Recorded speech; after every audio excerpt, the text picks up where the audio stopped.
Calma aí, por quê? Ok. Vou mutar vocês. Ana, você tira o seu microfone, por favor, e eu muto eu. Recorde. Ok, queridas. Mônica, tá só a minha imagem ou a imagem do grupo todo? Porque não pode. Ontem eu fiquei sabendo disso.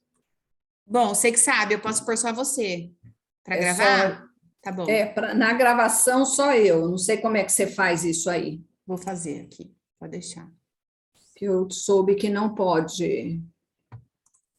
Aí, pronto. Isso, mas está todo mundo me vendo, né? Ok, meninas, nós estamos iniciando, ou melhor dizendo, estamos continuando uma série na Ibaviva a respeito do discípulo e do discipulado. Já desde o ano passado, vemos estudando a respeito disso. E esse primeiro estudo que o pastor Caleb me passou, ele vai ser feito no livro de Efésios, e ele vai falar sobre essa série, se chama O Discípulo na Igreja, né? E o estudo de hoje é o que orienta o discípulo, baseado nos versículos 15 a 17 do capítulo 1 de Efésios. E antes de eu ler, eu gostaria de dar para vocês apenas um pano de fundo. Efésios era uma cidade que ficava na Ásia Menor, era uma cidade portuária. É muito interessante que hoje já não existe mais o porto, porque não tem água que chegue até essa cidade, porque era um porto que era aberto, parece que a areia foi tomando aquele lugar, e hoje ele está a centenas de metros, não chega mais navios ali. Mas naquela época que Paulo esteve ali na sua segunda viagem missionária, Paulo esteve ali pregando a palavra de Deus. Era uma cidade muito grande, talvez uns 225 mil habitantes. Era uma cidade de grandes negócios, era uma metrópole mesmo, uma cidade onde se comprava, se vendia, onde tudo acontecia. E também era uma cidade onde havia o culto à deusa Diana, havia um templo onde todos adoravam ela. E é muito interessante que era uma terra que enfatizava muito o culto pagão e também artes de magia. Lá em Atos 19:35, se você quiser anotar, depois você lê lá, mas fala assim: o escrivão da cidade tendo apaziguado o povo. Por quê? Porque Paulo chegou lá, começou a curar pessoas, começou a curar endemoniados, e o povo começou a ficar indignado, porque Paulo estava atrapalhando a crença e o culto à deusa Diana. Então, nesse tumulto que estava havendo naquele momento, eles falam assim, o escrivão da cidade: senhores Efésios, quem porventura não sabe que a cidade de Éfeso é a guardiã do templo da grande Diana e da imagem que caiu de Júpiter? Quer dizer, de Júpiter, de Lúcifer. Então, a própria imagem do inimigo, eles cultuavam e eles achavam que tinham algum poder, né? E eles falam isso ali da cidade de Éfeso. Paulo entregou essa igreja que ali se formou a Priscila e Áquila, que fizeram esse trabalho e continuaram ali. Na segunda viagem de Paulo à cidade de Éfeso, Paulo ficou ali durante 3 anos ensinando a palavra de Deus àquele povo. E é nesse contexto do ministério de Paulo. Paulo agora está preso em Roma, e Paulo escreve essa carta a esse povo de Éfeso, e não só o povo de Éfeso, porque essa carta correu por muitas cidades, por muitas pessoas. Essa carta também é chamada a carta à igreja, porque é uma carta que Paulo fala e dá muitas instruções à igreja que vivia ali naquele local. A carta de Efésios é uma carta evangelística, porque Paulo fala dos mistérios do evangelho, fala da mensagem bíblica da salvação. É uma carta doutrinária, porque é uma das cartas, teologicamente falando, mais profundas que nós temos no Novo Testamento.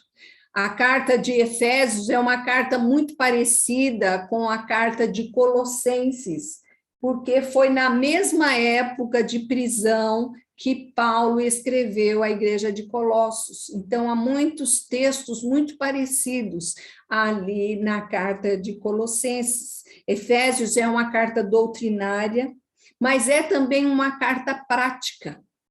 Efésios declara como deve ser a vida e os relacionamentos dos cristãos, oferecendo princípios de ética cristã.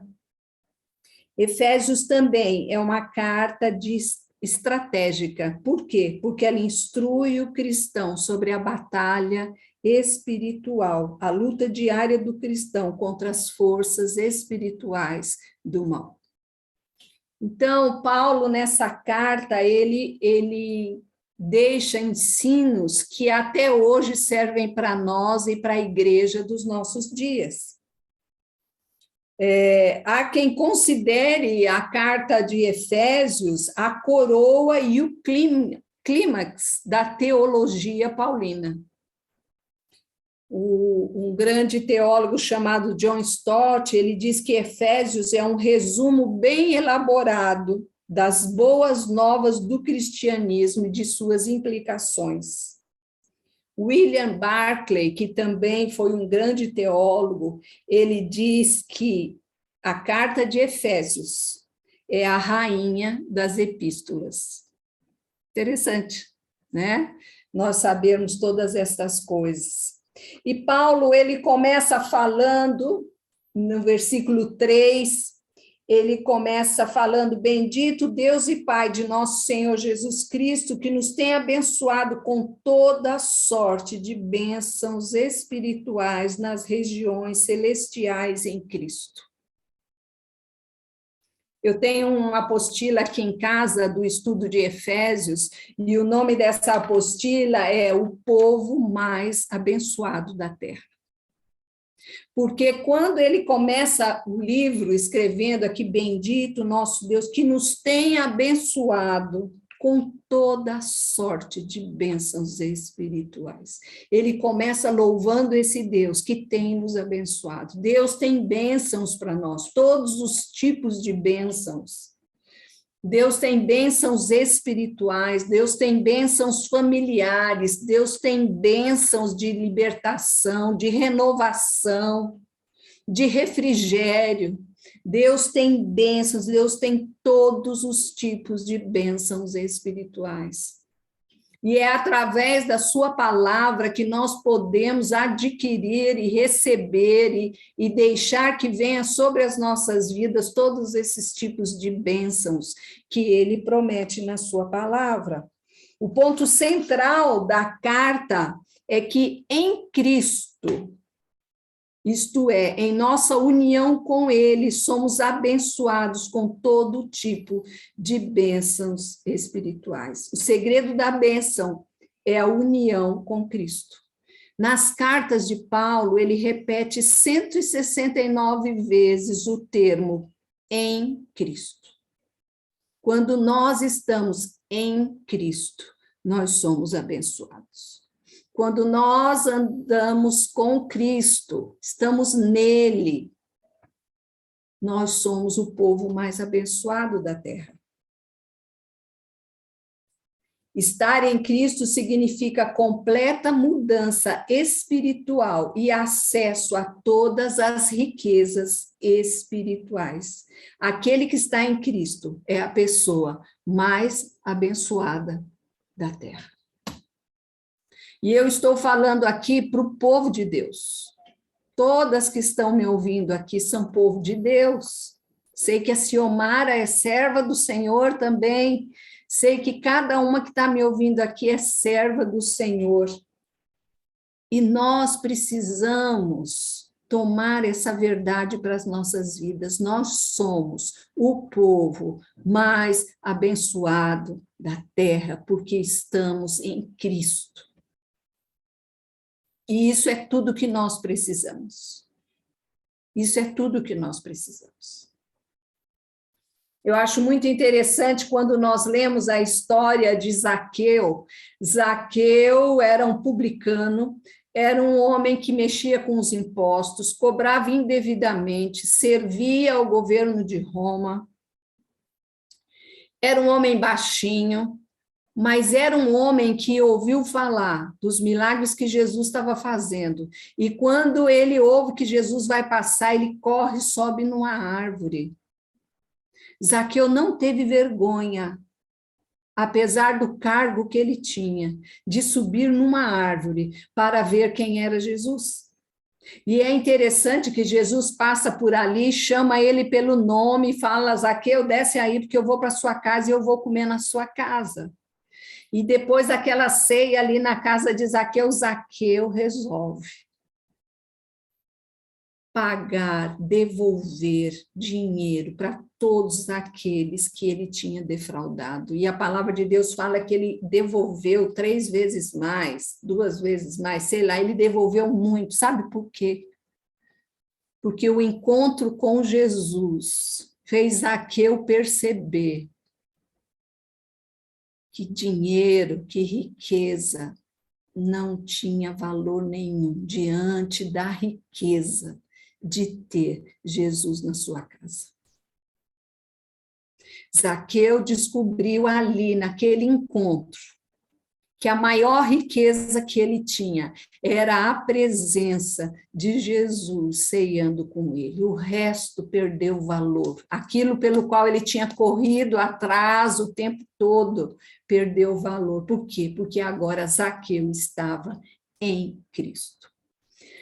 Mas o tema de hoje não é nada disso, porque aí quando Paulo chega aqui no versículo 15 ao 17, ele fala assim, olha, que é o nosso texto de hoje. Por isso, também eu, tendo ouvido a fé que há entre vós no Senhor Jesus e o amor para com todos os santos, não cesso de falar, de dar graças por vós, fazendo menção de vós nas minhas orações, para que Deus de nosso Senhor Jesus Cristo, o Pai da glória, vos conceda espírito de sabedoria e de revelação no pleno conhecimento dele.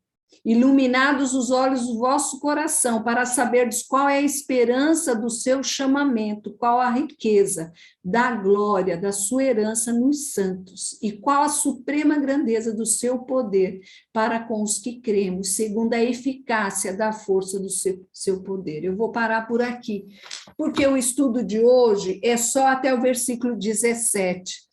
Mas eu corri atrás para ver os próximos estudos, se eles iam estudar os próximos versículos, e eles não vão, eles vão pular para o capítulo 2.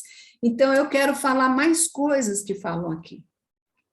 Paulo inicia o texto todo falando tudo que nós temos em Cristo. Quando ele começa lá, ele fala: bendito nosso Deus Pai, que nos escolheu, que nos tornou santos e irrepreensíveis, que nos predestinou, aquele que derramou abundantemente a sua sabedoria, a sua graça sobre as nossas vidas, aquele que nos perdoou, aquele que nos chamou. E ele fala tudo isso, e ele aí fala assim: por isso também eu, tendo ouvido falar da fé de vocês e do amor para com todos os santos, não cesso de dar graças por vós. É interessante que Paulo, ele observava o crescimento das suas igrejas. Em Tessalonicenses, ele fala algo parecido sobre a igreja de Tessalônica. Ele fala assim, olha, Damos sempre graças a Deus por todos vós, mencionando-vos em nossas orações sem cessar, recordando-nos diante do nosso Deus e Pai da operosidade da vossa fé, da abnegação do vosso amor e da firmeza da vossa esperança em nosso Senhor Jesus Cristo. Paulo ora e dá graças pela igreja de Tessalônica. Paulo ora e dá graças pela igreja de Éfeso, dizendo que tem ouvido falar da fé e do amor desses novos cristãos. E o estudo de hoje fala do que deve orientar a nossa vida como discípulos de Cristo. O que as pessoas devem ver em nós como discípulos de Cristo. A nossa fé e o nosso amor. A nossa fé no Senhor Jesus Cristo. Paulo estava ouvindo por terceiros que a fé das pessoas de Éfeso era uma fé inabalável. Era uma fé consistente. Era uma fé que não se deixava abalar, porque Paulo estava lá, ou Paulo não estava, ou qual era o líder que estava lá, ou qual não era o líder que estava lá, porque a fé deles estava em Cristo Jesus. E aquele povo era conhecido por isso, pela fé, e eram conhecidos pelo amor que tinham uns pelos outros.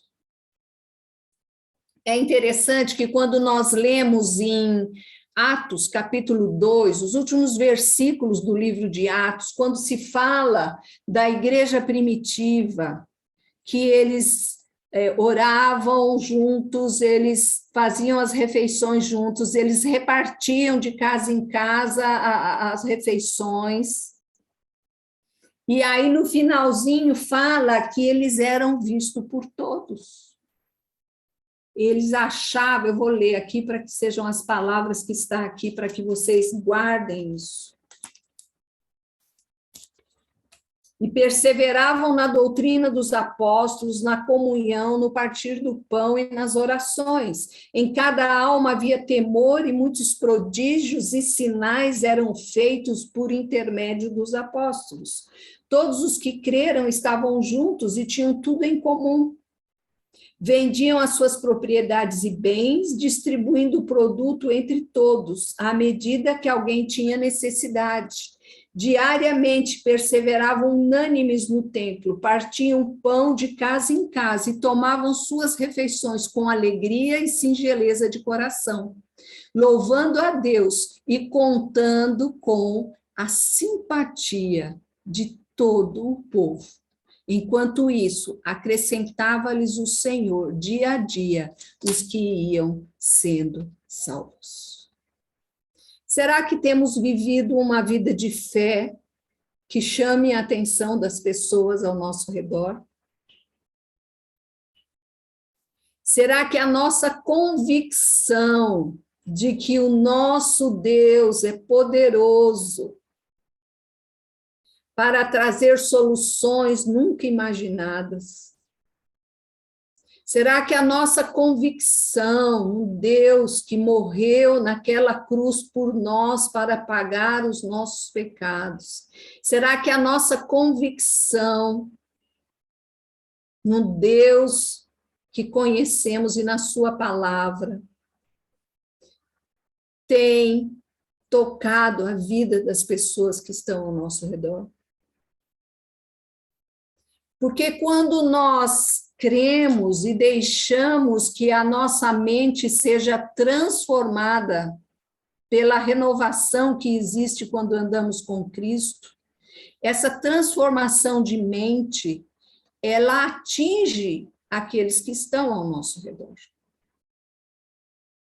A mesma coisa, Paulo fala sobre o amor, que ele tem ouvido falar, que o amor que os efésios têm uns pelos outros tem sido conhecido por todos os lados. Há um versículo lá em João, capítulo 13, último versículo, Jesus fala, novo mandamento vos dou, que vos ameis uns aos outros, assim, depois ele fala assim, nisto conhecerão que sois meus discípulos, quando vocês amarem uns aos outros. Eu acho que nós nunca tivemos tanta oportunidade de demonstrar amor pelas pessoas, como nós estamos tendo agora. Porque hoje em dia, com a pandemia, os atos de amor que podemos ter uns pelos outros é uma fruta, é uma comida, é um telefonema, é uma indicação de um remédio, é orar, é cuidar uns dos outros. A nossa fé deve nos levar a atos de amor. E Paulo continua o texto, e esse não seria o nosso estudo de hoje, mas Paulo continua o texto dizendo que ele orava para que aquelas pessoas, ele fala assim, eu não cesso de dar graças por vós, fazendo menção de vós nas minhas orações, para que o Deus do nosso Senhor Jesus Cristo vos conceda espírito de sabedoria e de revelação no pleno conhecimento dele.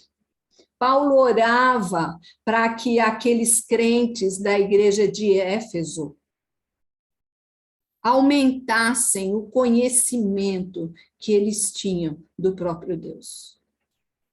Nós estamos iniciando o ano, essa é a nossa nosso primeiro encontro. E eu queria desafiar vocês, todas vocês, cada uma, não faz mal que tem 90 anos, não faz mal que tenha 30 e poucos anos, mas eu queria desafiar vocês a, nesse ano, aprofundarem o conhecimento de vocês na palavra de Deus. Eu não sei o que você vai fazer para isso. A igreja tem o Crescer todo domingo de manhã, das 9 às 10. Se você for para o Crescer, você pode ir embora até, se não der para ficar para o culto. Porque aí você já teve uma boa quantidade da palavra de Deus.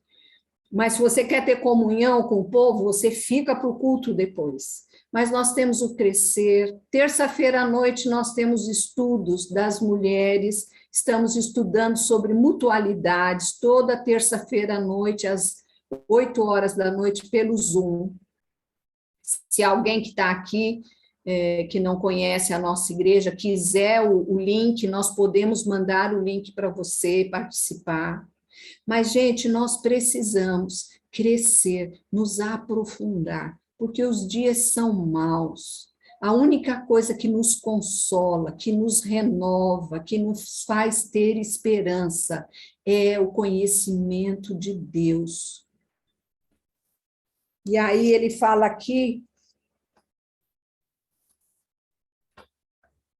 qual a necessidade mais urgente da igreja? Muitas respostas diferentes podem ser dadas, talvez comunhão, santificação, evangelização, educação cristã e teológica, ética bíblica, adoração centralizada em Deus. Todas estas coisas são importantes, mas a coisa que mais urgentemente precisamos é um conhecimento mais profundo de Deus. A nossa prática cristã hoje está focada mais no atendimento das nossas necessidades como consumidores da fé do que em Deus. Carson, teólogo aí, disse, pensamos muito pouco a respeito de como Deus é, e o que Ele espera de nós, e o que Ele procura em nós. Não somos cativados por sua santidade e seu amor. Seus pensamentos e palavras capturam muito pouco da nossa imaginação, do nosso discurso, e poucas das nossas prioridades.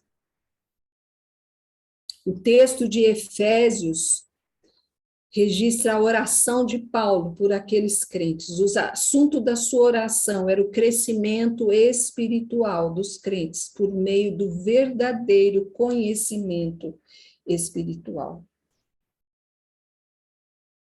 Paulo vai dizer, Paulo acabara de cantar, na primeira parte do capítulo, sobre a soberania de Deus na salvação e que a Trindade é fonte de todas as bênçãos espirituais. Deus escolheu, Jesus redimiu e o Espírito Santo selou e penhorou o crente. O segredo da bênção, ou para recebermos todas as bênçãos celestiais, está resumida em Cristo. Estar em Cristo significa ter uma nova vida espiritual e a possibilidade de conhecermos mais profundamente a Deus. Eu marquei uns textos aqui para lermos algumas razões bíblicas para crescermos no conhecimento espiritual.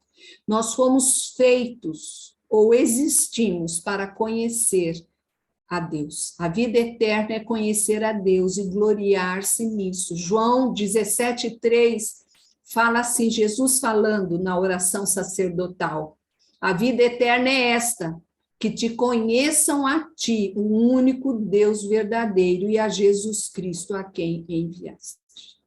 Conhecer a Deus. Jeremias 9:23, o profeta fala assim, o Senhor fala através do profeta, assim diz o Senhor: não se glorie o sábio na sua sabedoria, nem o forte na sua força, nem o rico nas suas riquezas, mas o que se gloriar, glorie-se nisto, em me conhecer e saber que eu sou o Senhor e faço misericórdia, justiça e juízo na terra, porque destas coisas me agrado. Glorie-se disso. Se tem algo para você falar, se tem algo para você falar de boca cheia, glorie-se em conhecer a Deus. Ele fala ainda, todo cristão deve crescer no conhecimento de Deus. Não podemos ficar inativos ou estéreis na vida espiritual. Oséias 6:3 fala assim, conheçamos e prossigamos em conhecer ao Senhor. Não existe limite para o nosso conhecimento de Deus. Deus é infinito, eterno. Então, por mais que nós conheçamos a Ele, nós não conhecemos tudo. Nós sempre temos mais a conhecer. É por isso que a sua palavra é viva. Por quê? Porque todo dia essa palavra fala conosco algo a respeito do caráter de Deus, dos planos de Deus, dos objetivos dele para conosco. 2 Pedro 3:18 fala, antes crescei na graça e no conhecimento do nosso Senhor Jesus Cristo. Os que conhecem a Deus têm grande força por meio dele e são espiritualmente ativos e produtivos. O conhecimento de Deus traz para nós força, traz para nós coragem, traz para nós determinação, traz para nós força na luta. Quanto mais eu conheço a Deus, mais eu estou pronta para derrubar o inimigo que me cerca. Daniel 11:32 fala, mas o povo que conhece a Deus se tornará forte e ativo. 2 Timóteo 1:12, e por isso estou sofrendo essas coisas. Paulo falando, todavia não me envergonho, pois sei em quem tenho crido, estou certo que ele é poderoso para guardar o meu depósito.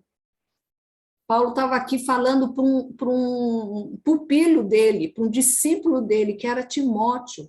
Ele está falando, Timóteo, eu sofri de tudo, mas eu não me envergonho desse evangelho, não me envergonho de quem eu tenho crido, e sei que ele é poderoso para guardar o meu tesouro até o fim. João 15:1-16, quando fala, eu sou a videira verdadeira, vós os ramos, e ele vai falando, aquele que permanece em mim, esse dá muito fruto. E o fruto dessa pessoa é um fruto que permanece. E as orações dessa pessoa são orações que são ouvidas. E por fim ele fala, o povo de Deus é destruído quando lhe falta conhecimento espiritual. Erramos quando não conhecemos a Bíblia, nem o poder de Deus. Oséias 4:6 fala: o meu povo está sendo destruído porque lhe falta conhecimento. Mateus 22:29 fala: respondeu Jesus: errais, não conhecendo as Escrituras, nem o poder de Deus. Nós precisamos conhecer a Deus e andarmos na sua presença. Eu quero desafiar vocês, eu não sei se você vai ler o livro de Salmos inteirinho, eu não sei se você vai começar a ler a Bíblia inteira, eu não sei se você vai lá na igreja fazer o crescer, eu não sei se você vai chamar uma amiga para estudar a Bíblia junto com essa amiga, eu não sei o que você vai fazer, mas eu estou desafiando vocês. Paulo, algumas vezes, chegou para os crentes de Roma e ele falou: olha, eu rogo para vocês, eu clamo a vocês. E esse é o meu pedido hoje. Não deixe passar mais um dia sem fazer seu devocional. Não deixe passar mais um dia sem ler a palavra de Deus. Não deixe passar mais um ano sem crescer espiritualmente. Não deixe passar mais um ano sofrendo nas mesmas coisas, com os olhos fixados nas mesmas coisas. Olhe para o alto. Olhe para Jesus. Busque o conhecimento de Deus. Se aprofunde nesse conhecimento. Porque é isso que Ele requer de nós. Isso fará de nós mulheres fortes, mulheres que sempre têm uma palavra para aquela pessoa que chega perto de nós, desesperada, sem esperança. Mulheres que podem interceder pela sua casa, porque têm conhecimento daquilo que pode pedir ao Senhor. O conhecimento de Deus nos dá autoridade, faz de nós pessoas fortes. E que nós possamos ser conhecidas pela nossa fé, pelo nosso amor e pelo amor que temos, pelo conhecimento da palavra de Deus. Se tiver um tempinho, pega lá Efésios e vai ler Efésios. Nós vamos estudar Efésios esse mês todo. Que Deus abençoe a sua vida. Tá bom? Tá quase acabando o nosso tempo. Tem 2 minutos aqui, 17.